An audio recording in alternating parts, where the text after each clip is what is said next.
sering mendengar istilah aktivis ya. Nah, menarik ini. Apa sih sebetulnya aktivis?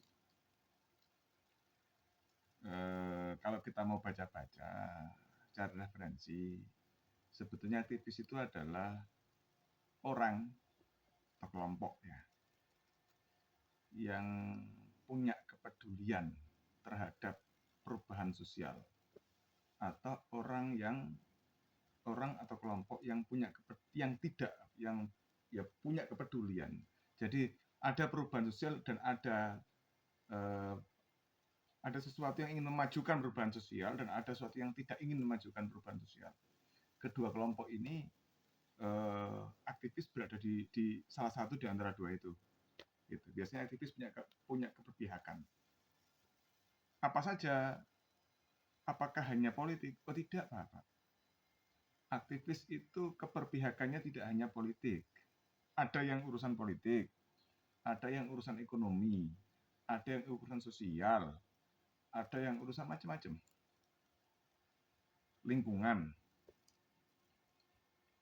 Misalnya urusan air.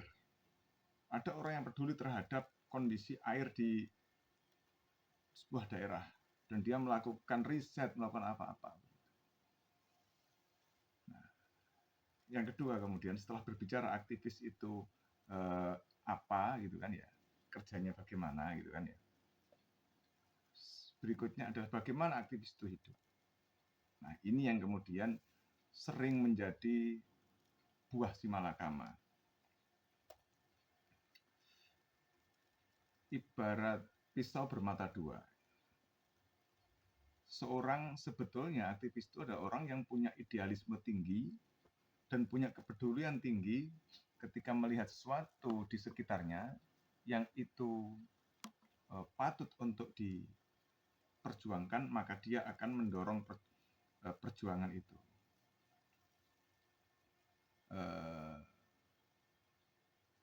Perjuangan apa saja? Macam-macam. Contoh misalnya, kita mau membuat jalan di sebuah area terpencil gitu. Nah, ini tidak ada dana, tidak ada macam-macam. Maka aktivis ini bisa jadi melakukan gerakan mengkonsolidir kekuatan untuk membuat jalan baru. Ini juga sebuah gerakan aktivis untuk melakukan konsolidasi ini. Versi lain, ada juga sebuah daerah mau dibuat jalan baru, tapi menurut pandangan beberapa pihak di dalam itu, nggak mau mereka dibuat jalan dengan berbagai alasan tentunya. Mungkin kerusakan lingkungan, mungkin apa begitu jika sudah ada jalan baru. Maka aktivis bergerak bersama masyarakat untuk menghalangi perubahan ini. Karena yang dipertimbangkan adalah faktor lingkungan. Ini juga memperjuangkan idealisme. Begitu. Jadi model aktivis itu begitu. Kalau kemudian bagaimana aktivis itu hidup? Idealnya aktivis hidup itu dari kerja profesional dia. Jadi aktivis itu bukan profesi. Dia wira swasta di bidang apa? Sebuah contoh taktis adalah ada sebuah organisasi profesi tertentu begitu. Itu menyantuni anak yatim gitu ya. Atau membuat giat, ini kan kegiatan aktivisnya, kegiatan sosialnya ini kan ada eksekutornya di situ. Nah, duitnya dari mana? Dari usaha masing-masing orang-orang ini yang diberikan untuk melakukan gerakan sosial, menyekolahkan orang-orang yang kurang beruntung, gitu misalnya. Jadi dananya ya dari kemandirian tadi. Aktivis itu semestinya gerakannya juga mandiri. Meskipun bukan tidak mungkin bisa jadi ada aktivis itu yang gerakannya itu ya oknum barangkali ya digunakan untuk mensupport para donaturnya sesuai dengan kepentingan donatur. Bukan tidak mungkin dan bisa jadi itu terjadi gitu kan. Karena apa?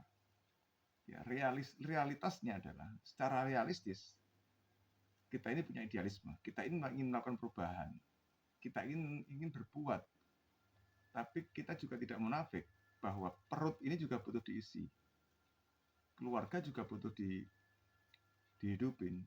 Nah, kadang-kadang aktivis itu terjebak kepada mana pragmatis, mana sosial begitu. Ya, sehingga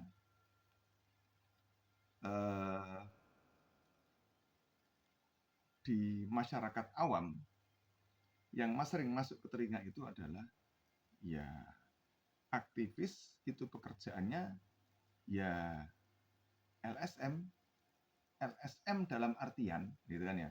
Padahal LSM itu kan NGO awalnya ya. Di Indonesia namanya LSM, aslinya adalah NGO gitu kan ya. Mulia sebetulnya. Bahkan di dunia pemberdayaan NGO itu luar biasa kan perannya gitu kan ya dalam mensupport insan pemberdaya gitu kan ya. Tetapi ya tadi itu orang-orang yang punya kepedulian tinggi sehingga menjadikan dirinya menjadi aktivis itu ya kebanyakan luar biasa. Meskipun tidak sedikit juga, ya namanya manusia kok. Ada sisi positif, ada sisi negatif. Jadi lagi-lagi bukan tidak mungkin, bisa jadi ada aktivis itu yang memperjualbelikan idealismenya, gitu kan ya. Bukan tidak mungkin juga dia mendirikan sebuah lembaga swadaya masyarakat yang targetnya adalah bukan community building, ya, community development, tetapi targetnya adalah mencari cuan. Teknisnya adalah mencari pihak-pihak tertentu yang disinyalir ada penyalahgunaan keuangan atau pelanggaran aturan tertentu dan itu yang kemudian diolah sehingga menjadi pundi-pundi finansial, melakukan teror. Itu bisa jadi ya ada oknum yang begitu ya untuk menghidupi dirinya, gitu. Atau untuk menghidupi kegiatannya. Apakah mungkin itu di dunia ini apa yang tidak mungkin, gitu kan ya? Artinya aktivis itu bukanlah profesi, tetapi di tangan yang mempunyai pilihan model gerakan seperti itu, ya bisa jadi akan terjadi begitu atau bahkan lebih ngeri lagi. Kalau kita melihat tidak sedikit aktivis itu yang ya, orang mengatakan kaku macam-macam. Salah satu aktivis yang kemudian menurut saya hebat itu adalah Munir, yang mana beliau harus rela meninggal karena sebuah idealisme yang ia perjuangkan. Begitu.